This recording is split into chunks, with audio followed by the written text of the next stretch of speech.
Ana wong khusyuk gak tau mergawe. Yakin nak rezeki ku teko lewat wiridan, amen wiridan. Tapi nang atine, aku bolak-balik wiridan duit teko. Berarti dia kan sudah mengkompensasikan wiridannya dia dengan tiwalet rupa-rupanya selama ini duit teko. Semakin sering ono duit teko dhewe, semakin semangat wiridan, mergo jaga wiridane casbleng. Terus dari pengiran, duit casblengnya dibeli ukurannya. Di sini nih yang saya makanya saya tetap berpendapat ilmu terbaik tetap Al-Quran. Al-Quran yang jujur saja. Kalau orang ingin cari rezeki ya kerja. Nah, kalau anti mati tetap kerja. Bahkan saya sampai sekarang menanamkan anak-anak saya kalau ditanya tamu bapak di mana ya jawabnya kalau saya kerja ya kerja. Malah kata santri di Urbat Guru, apa yang dalam Gus? Apa siapa aja anak? Karena anak saya itu nggak tahu apa itu tidak tahu. Ya karena ya manggil saya emang bapak. Nah, anak pulau yang baru malah ruwes tengahnya yang janda putri. Saya tidak punya apa. Kalau bapak punya.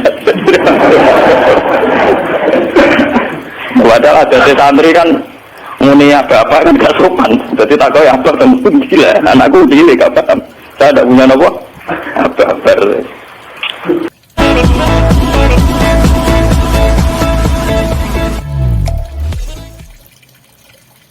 Ini termasuk. Pulau nu gak ada azam gitu. Terus niki pulau mau menasa niki terus pulau tahun ini ini malam 1 Muharram niku pulau sholat takbir memiliki.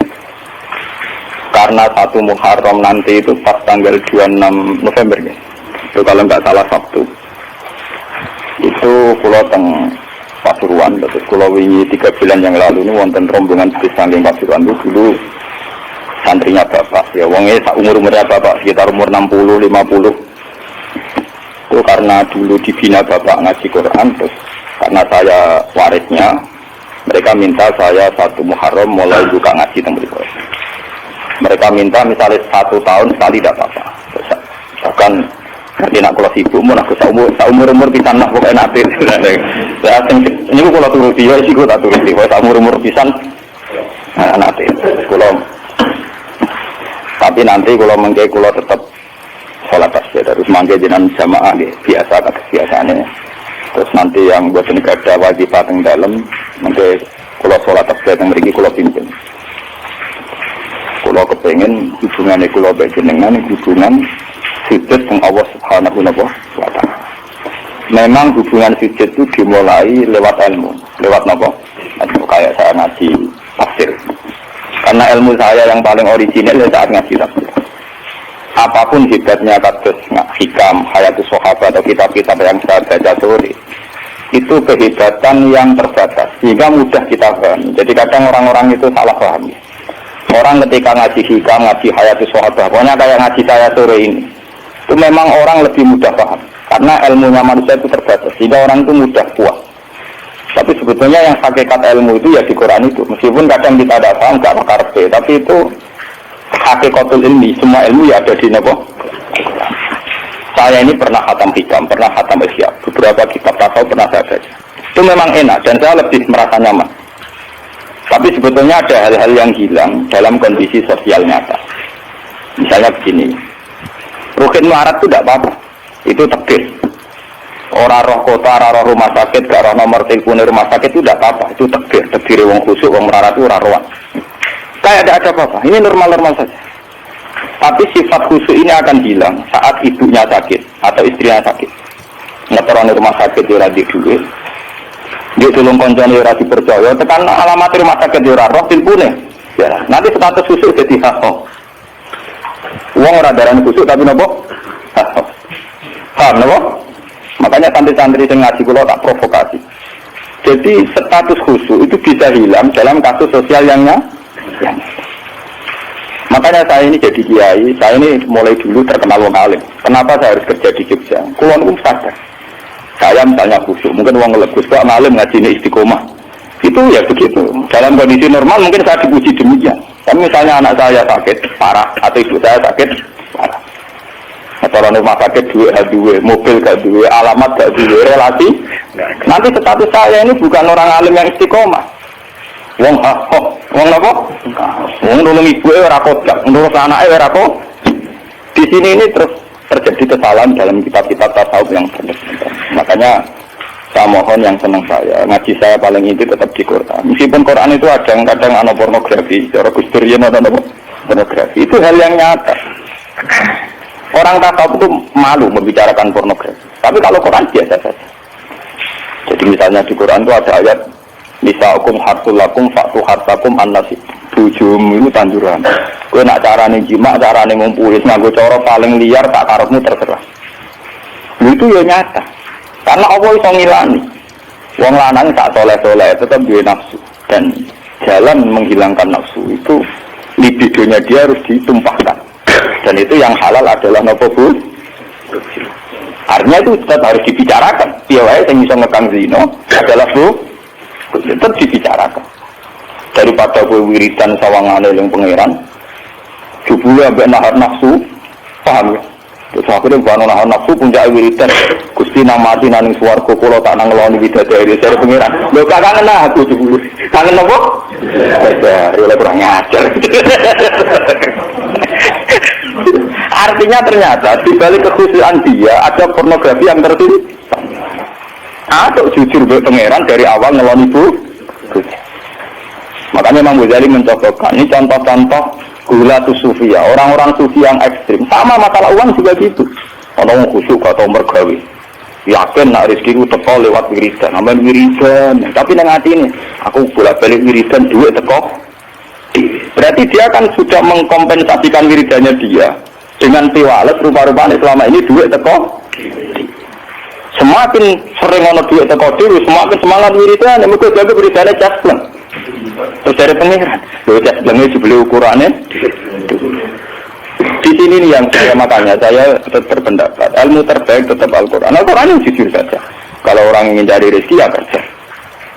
Menurut kalau anti mati tetap kerja. Bahkan saya sampai sekarang menanamkan anak-anak saya kalau ditanya kamu bapak di mana ya jawabnya kalau saya kerja ya kerja. Malah kata santri dihormat guru, apa yang dalam Gus? Ada siapa ada anak? Karena anak saya itu nggak tahu apa itu tidak tahu. Ya karena ya manggil saya emang bapak. Anak pulau yang baru malah ruwes tengahnya janda putri. Saya tidak punya apa. Kalau bapak punya. Padahal ada santri kan mulia bapak kan gak sopan. Jadi tak kau yang apa tentu gila. Anakku gila gak paham. Saya tidak punya apa. Apa. Dan ini kula cerita. Nanti biar sampean tahu silsilah ilmu saya. Saya ini umurnya sudah 40 lebih, makanya hidup saya anggap saya mulai sekarang. Ya, dan saya paling sering sholat itu ya sekarang. Itu begini, misalnya ngeten ini yang masalah nyata. Kalau nunggu akhir-akhir ini biasanya ya sinau. Kalau tiap hari di sinau, cuma akhir-akhir ini lebih intensitas saya lebih sinau. Ketika saya baca hadis termasuk alamatnya kiamat itu banyak zina. Yang kedua itu wayur faul ilmu dan ilmu itu hilang. Ilmunya apa? Hilang. Dulu pulau baca itu di Bukhari di Muslim itu nangis sejadi-jadi. Pulau berelang hadis itu nangis dan saya takut anak-anak saya nanti, anak cucu kita nanti akan mengalami masa kebodohan masalah. Kemudian masalah misalnya gini ya, nanti kalau ulama tidak terewet kasus kulo, tidak mau ngomong hukum, itu nanti uang kuwalak-walik. Jadi misalnya begini, ini saya ngomong di mana-mana, terutama sama santri-santri saya ngomong di mana-mana. Dalam kasus maksiat itu ya ada etika. Misalnya orang yang di niklab atau orang yang misalnya yang order orang nakal, itu juga ada aturannya. Misalnya Rukin daftar dulu, ya Rukin yang dapat dulu. Setelah itu Mustafa, setelah itu Mas Tri. Nanti yang belum antri namanya anak baik. Rukin itu anak baik karena mau nopo antri. Nanti yang transaksi dan bayar namanya anak baik. Mereka dekne yo hasil zina yo bayar namanya anak baik. Khawatirku nanti kalau ilmu itu sudah hilang, nanti kemaksiatan sudah ada. Sing ono buat dilema anak baik. Dia tetap zina tapi dilema anak baik karena dia zinanya ya bayar ya mau antri. Paham ya? Orang melihat konser yang pornografi, yang mempertontonkan aurat. Kalau masuknya pakai tiket, namanya apa? Penonton baik. Tapi kalau muka-muka 1000 tidak ada tiket, penonton jelek. Padahal cara Allah sama jelek nggak berkebelah porno. Paham? Ilmu itu pasti nanti hilang. Dan itu yang pasti dimaksud Rasulullah, wa yurfa'ul ilmu. Ilmu itu nanti hilang oleh etika sosial, meskipun dalam etika itu terjadi kebobrokan agama. Itu yang paling saya takut. Nanti itu kebaikan itu dalam keburukan. Yaitu tadi, orang nonton konten pornografi, asal kamu bayar, dia ke penonton baik. Kamu nonton, kok ngaruh dan bayar. Terus tengok-tengok, penonton itu baik sekali. Wajar dulu ngiler perkara roh pornografi. Tapi karena dia bayar dan anteng dianggap penonton. Karena dia dilem orang baik, dia tidak pernah introspeksi kalau perilakunya salah. Paham ya? Nanti itu pasti maksudnya Rasul itu begitu. Itu di sarah-sarah ada, tapi saya memahami begitu. Nanti pasti hilang. Makanya saya bersumpah sampai saya mati pun saya akan ngomong ilmu. Meskipun orang kayak saya itu tidak populer. Saya itu sering dikritik sama teman-teman saya mestinya dari pidato. Gus ini apa jenah ragilum pidato? Nggak jadi kalau pidato gak pede. Nanti nuntut ngomong aku loh. Gak jawab tenan, nggak siap. Ngerugak aku loh jawabanku. Kalau aku sudah terang satu aku raro, jadi tetap sering pidato. Iya, semacam-macam. Nggak gini terus kalau tenangan. Jadi nanti wayur faul ilmu itu begitu. Ilmu itu akan hilang karena kalah oleh etika. Etika dalam kemaksiatan tadi. Makanya saya pernah punya santri, dia itu punya toko kontak. Dia ngeluh ke saya coba. Sebelum Dewi Jiringan itu benar, jadi wong soleh itu butuh nyali. Lebih ini cerita. Pegawai negeri PNS itu kan punya gaji tetap, paham ya? Di gaji apa? Rasa tersinggung, harus biasa wah itu. Anggapnya mau mengarpe pangeran, gue tak kayak itu. Itulah kan modal lapor. Itu apa? Yang satu murah. Dia itu punya toko kelontong. Dia itu pegawai PNS kan bulan gaji, paham ya? Gue dia dikit. Loh itulah. Uangnya rokan gue secara teori santri yo. Buka aurat jenenge rokan. Tapi tak belajar itu bayar. Jadi tak ada pembeli yang baik. Belajar itu rokan kawasan ketat tapi pembeli yang baik. Mereka enggak. Kalau ditutup soleh berdina di sekolah itu masjid tapi tak belajar. Nah jadi melayani kan. Pembeli yang tidak uang saya ini proses uang itu gua masuk uang soleh jadi kalau itu uang soleh mantap loh ini uang rapati soleh nyeneng loh maksudnya rapati soleh perkara aurat loh perkara PNS loh perkara apa aurat itu kan salah paham masih protes PNS ini ya itu kode pengurus masjid. Pengurus masjid, dia sumbangan wong sing terkenal korupsi atau terindikasi korupsi, nyumbang 10 juta. Yang tukang etika, 10.000 gegere gak karuan. Akhirnya pengurus masjid terbiasa nganggep itu orang baik. Mereka nyumbang 10 juta. Yang tukang etika nyumbang, itu ya termasuk ilmu hilang, paham? Nanti itu zaman ngono iku. Mulane kula niki saniki kulon sering untungnya kulon terkenal ngalim, macam hikmah gede. Ini bukan urusan sombong, hikmah gede. Nah ngomong jangan sing rungokno. Karena pendapat saya itu tidak populer. Mau kalau rata terkenal ngalim, ini orang misalnya ke saya semua. Karena pendapat saya ada, kenapa? Tidak populer, saya sadar. Saya pernah pengajian di rumah saya sendiri pas Muludan. Mungkin ada sebagai jamaah sini yang itu.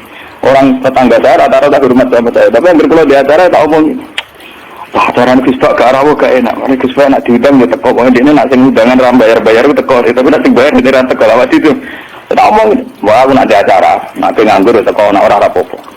Pokoknya nak sing demi anak bojone ora teko malah apik. Iki ajaranku. Ngomong saking kepengenku gak gawe masyarakat. Tapi uang tetap sekian gitu, tetap teko. Tapi tak umum. Saya tidak tersinggung. Nantikan sampean enggak. Nah ini gue terus balik. Terus yang ketiga contohnya gini. Kiai ku kados kula nu lebih nyai 5 tahun, bapak 2000. Pun mangkel tenan, cara ra eling Quran mangkel tenan. Masyarakat yang anaknya setengah idiot atau yang dianggap gak pati pinter itu di pondokno. Nating idiot gak bagus. Wong ngoten niku kadang yo nganti camat mantan camat. Niku kula pikir kula termasuk kiai termasuk kiai gede, camat-camat lagi do semetu.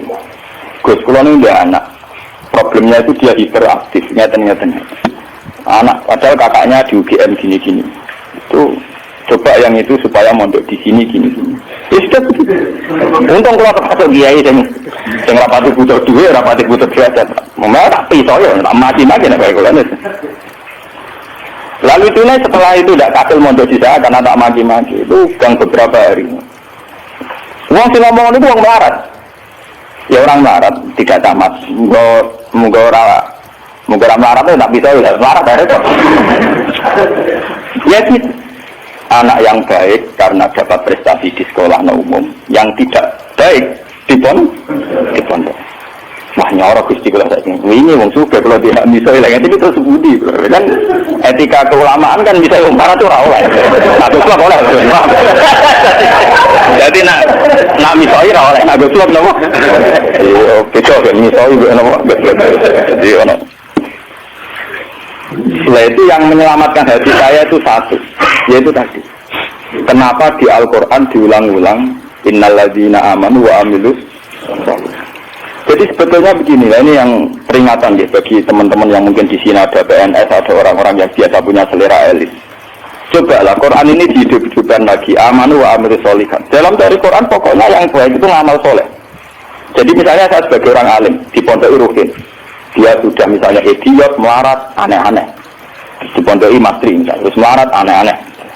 Pondok Mustafa, melarat, gak pahaman misalnya. Kalau dalam teori pendidikan modern, di mana butuh bibit unggulan, ini itu nggak masuk semua. Karena sudah ada bayar, idiot, ngawur, aneh-aneh gitu ya. Itu kan repot. Nah, itu kan repot. Jadi kamane santri kok Mustafa yang cenengi, wis ora tau salam tempel lah kok kiai ini ra salat qobliyah, kiai ora salat apa? Qobliyah. Gremeng dene mesti gak trimo dek napa? Duwe kiai kok ora salat apa?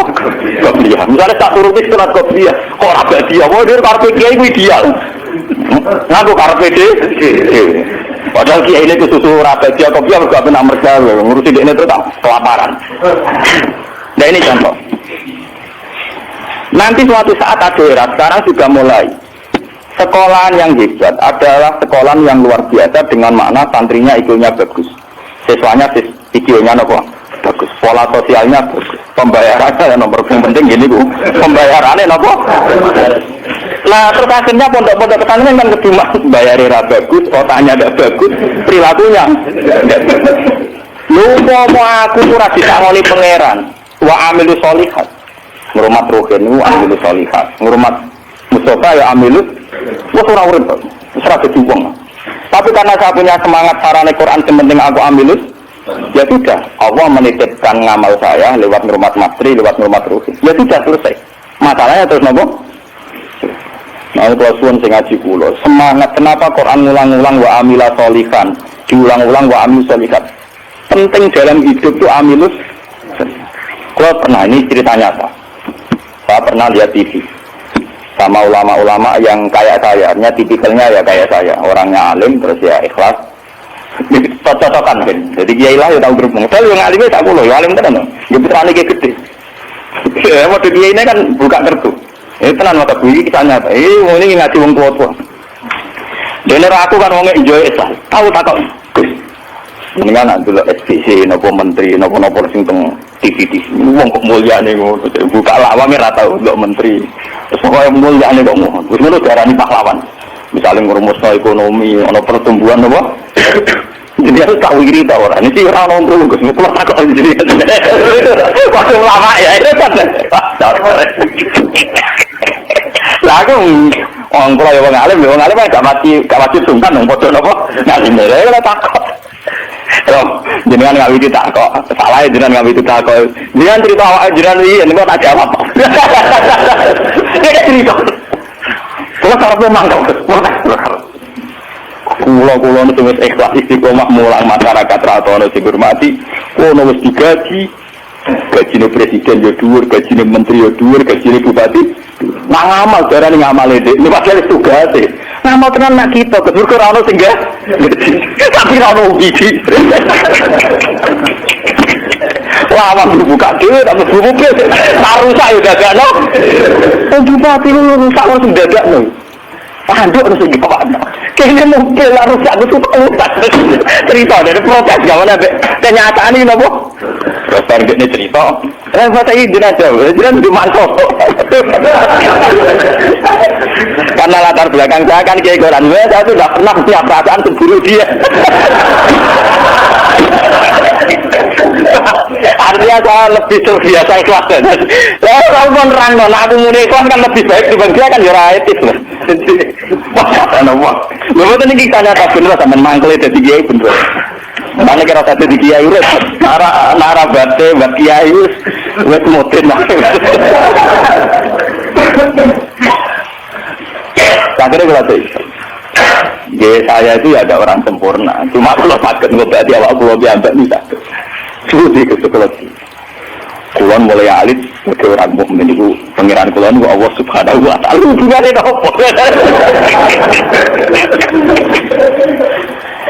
Ya kalau pengiran kulon Allah, paribatane kulon itu nulung semut sing kebulet, atau nulung anak pitik sing kebulet, sing jero pawon sing gak ono wong. Niku yo ngrasa ibadah. Mergo ngamal kula disisi Gusti Allah. Ana wong melarat gak iso mangan. Terus kula kei dhuwit 5.000 kelar mangan. Niku kula nggih ngrasa ibadah, mergo sing biji kula Allah lan pirsa. Kalau mereka yang misi kan wartawan. Saya ini seorang mukmin, yang Tuhan saya itu Allah, bukan wartawan. Ini kan kok cocok kekuasaan ini kepengen berarti mati. Tapi kalah memang tuh, kalah.